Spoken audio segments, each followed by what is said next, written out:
কি কি কইবে তুমি? বলছি তোমার নাম্বারটা হবে নাম্বার। কি?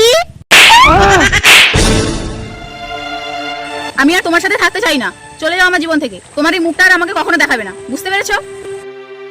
কিন্তু কেন? কি দোষ করেছি আমি? কেন কিছু জানো না তুমি? আমি কি জানবো আমি কি দোষ করেছি? জানো না, নাটক করছো, ভিতরে ভিতরে বিয়ে করেছো, তারপরে একটা বাচ্চার বাবা হবে, তা সত্ত্বেও তুমি আমার সাথে দেখা করতে এসছো। লজ্জা করে না তোমার? ছি! এই পাড়া ভিতরের খবর কি করে জানলো? বিশ্বাস করো, এসব কিছু নয়, এসব ছদ্মবেশ। আমি তোমাকে ভালোবাসি, সত্যি কথা বলি, তোমাকে ছাড়া আমি বাঁচবো নি। ধ্যার, নাটকবার, এই মুখ আর জীবনে আমাকে দেখাইবি। যা চলে গেল।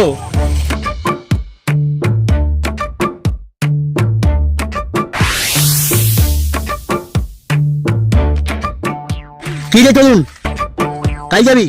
আর তোর একটা মন খারাপ কেন? আর বলনি সুকুমার দা, একটা মেয়ের সঙ্গে ভালোবাসা করতেলি, মেয়েটা ব্রেকআপ করে পালিয়েছে, ওই জন্য মন খারাপ।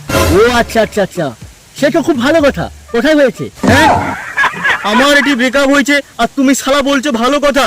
আচ্ছা সুকুমার দা, আমি যেটা শুনছি তুমি সিঙ্গেল ছেলে মেয়েদেরকে মিঙ্গেল করে দাও, আমার ওই মালটাকে পটিয়ে দাও না, যাতে আবার আমার সঙ্গে প্রেম করে। আচ্ছা, ঠিক কথা শুনছি ভাইপো। আমি সিঙ্গেল থেকে মিঙ্গেল করে দিই। তুই কি মেয়েটা কোথায় গেছে? হ্যাঁ ওদিকে।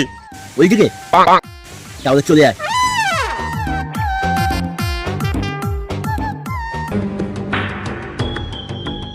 আমার হাত দেখছো তো? তুই মনে হয় জানুনি আমি কে। এই মালটার সঙ্গে বেকআপ করছি কেন? ব্রেকআপ করছি কেন শুনবো? আগে একটা বিয়ে করছি, তার আবার বাচ্চার বাবা হবে, তার সত্ত্বেও আমার সাথে প্রেমের নাটক করছি, এই জন্য। কি কি কইবে তুমি? না না বস, ওরকম কিছু না, মিথ্যা কথা ওঠে। কি? না না দাদা, ও সত্যিকারের বিয়ে করছে, আবার 2-3 দিন পর ওর বাচ্চাও হবে। কি? আমার প্রেম লাগবে নি, শুধু মানে না।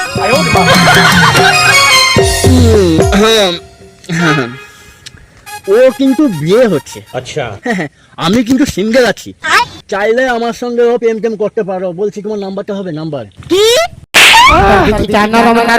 এইবার দিচ্ছে নাম্বার দিচ্ছে এইবার।